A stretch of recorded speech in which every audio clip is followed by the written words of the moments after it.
Pub Battles, Germantown by Command Post Games. We're starting with Washington's historical plan of marching through the night. The Continentals get a free pre-turn 1 advance, but they will lose 2 commands in the night. Sullivan advances along the Schuylkill River. Washington approaches Chew House. Armstrong comes in from the east and stops just north of the Lime Kiln Road. Greene and Smallwood got lost in the night. This is unfortunate because Washington placed most of his forces under Greene, so his whole plan is going to be delayed. Turn 1.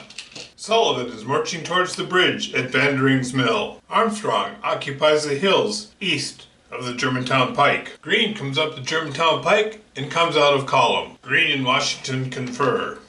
Smallwood advances down the Old York Road. Cornwallis moves. Now until Nefausen arrives, he also commands Nefausen's Corps, and Nefausen's Corps crosses the Frankfort Creek right here. Now I have it on the official rule, the Schuylkill River and the Wissahickon Creek are uncrossable except by bridges. The Frankfort Creek is crossable anywhere along its length. You just pay the 1/3 train cost. It's mid-morning, and Greene launches his attack on Chew House. Smallwood comes out of column. He knows the British are right in front of him, but he doesn't want to attack until he hears combat elsewhere. Howe, hearing the fighting starting at Chew House, races his troops forward. Armstrong, hearing combat beside him, wheels and charges into combat. We'll start with the mid-morning attack on Chew House. Chew House falls, but at a cost. Greene's left flank troops fall back. A confused melee as the infantry with their dragoon escorts fall back and the militia are driven off.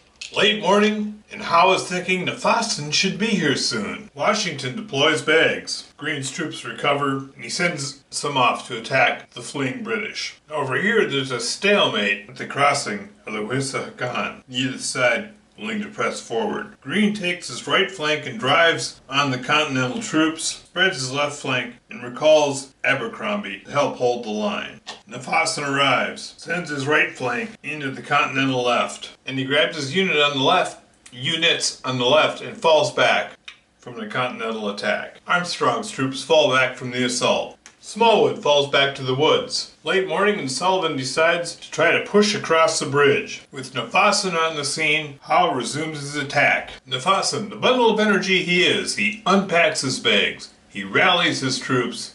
Here, and on his right, he pushes forward. Greene bolsters his line and meets Howe's attack in the center. Sullivan's drive with his detachments across the Wissahickon. Although they inflict some damage, the detachments are just not enough to cross the river. British assaults in the center are driven back, and Nefausen has been driven back out of the woods, although not without cost. Howe unpacks bags. Smallwood's forces reoccupy the woods. Sullivan's detachments reattack the bridge. Armstrong's troops recover. Greene's troops recover and redress their line. The battle at the bridge. The only reasons the attachments have lasted this long is because artillery fire. Artillery fire bombardment can't destroy units, but in close combat, they very much can get destroyed, so they're out of it. Also this turn, Cornwallis shows up with the Grenadiers. And here Sullivan deploys Knox's artillery with the detachment just inside the woods.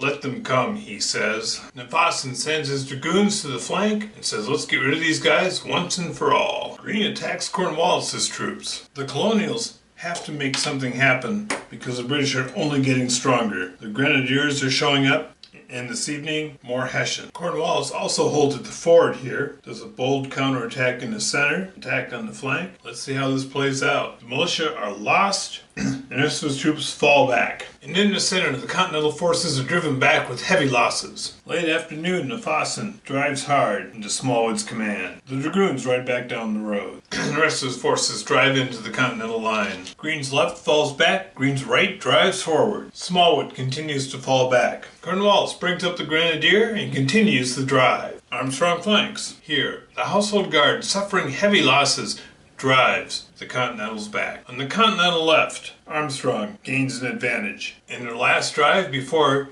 darkness, Armstrong attempts to reach the bag, so he comes up short. Along the Wissahickon, Sullivan falls back and occupies a hill. Smallwood continues to fall back, looking for the baggage train. Nefausen's dragoons fall back and cover the bags, and he recalls his wide flanking troops. They fall back as fast as they can. Green falls on Matthew's troops in the center. Matthew falls back in good order, and the Grenadiers assault the militia along the Limekiln Road. Last bit having fighting before nightfall, sees the militia defending on the hill.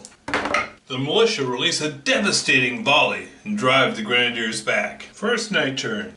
The Grenadiers recover, and he holds his position. Smallwood finally gets close enough to the bags. Fawson holds his position and recovers a block of troops. Green is very busy. He rallies a couple blocks and recovers a block worth of troops. The Hessians march on. Armstrong's troops hold their position. Sunrise. The second morning, the fog has lifted. Knox sights in his artillery under Sullivan's command and waits for something to appear. Smallwood pulls back the dangling Continental flank. Armstrong recovers, and Fawson prepares for another drive. Green checks his line. Cornwallis takes over command of the Dragoons and redresses his line. Fawson attacks the American right flank. Armstrong recoils, denying the left flank. Smallwood extends the left flank. Green holds his position in a tense standoff as McDougal rallies. Sullivan sends a detachment into the woods and ships the artillery back up the road. As it's getting on towards mid-morning, Sullivan is able to bring Knox's artillery around to bolster the Continental line. Smallwood extends the line still further. Fawson sees the break he needs and drives in. Armstrong pulls his regular troops back as his militia swings in on the flank. Green reinforces and steadies his line. Cornwallis recalls the artillery. Sullivan moves the artillery forward, and Cornwallis brings the artillery up also. Fawson falls back to the British line. Green sees now's his chance and he drives forward in the center. Armstrong cautiously advances some of his troops forward. About 10 o'clock there's combat right in Germantown. Always seemingly the most dangerous when they're just about wiped out. The British elites fall back, but not before pushing back the Americans with disturbing losses. Fawson waits for Cornwallis to restructure his lines. Smallwood believes the stalling is weakness and attacks. Green is trying to reorganize his line after a terrible loss. Armstrong, enthused by Green's assault, opens up his own, inexplicably. Cornwallis rallies the line. The rash Continental attacks fail. Mid-afternoon, Smallwood rallies his forces. Cornwallis readies for an attack. Mid-afternoon on the second day. Fawson contacts the American bags. In a desperate measure, Sullivan wheels the artillery around and fires on Fawson's troops.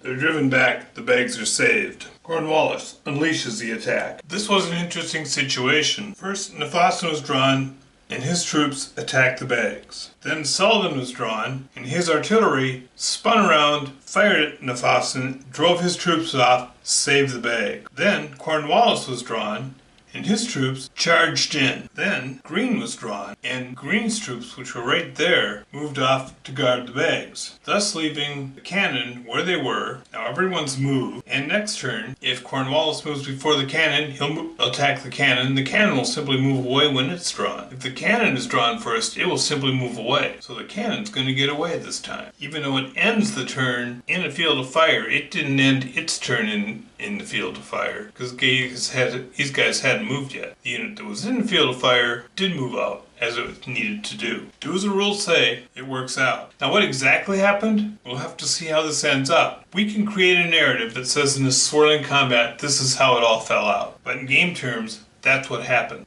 In the woods, the Continentals are driven off. Here we go, turn 8, end of day 2. Fawson is drawn first. Fawson contacts the bags again. Will this do it? Cornwallis tries forward with everything he has, but Sullivan saves his artillery. Washington packs up the bag. Green falls back. Okay, the Americans have packed up their bags, so the bags weren't captured. So the army wasn't broken. The Continentals were forced back. You still lose, but it's better than being broken or routed. They were close. They had 4 infantry blocks lost. One more block and they would have been broken. It's still a British victory. The British had lost 2 infantry units. This was the American bags. These were the detachments. So 2 to 4. Americans suffered double the number of losses and their force back. It's a pretty serious British victory. Well, there it is. Good game.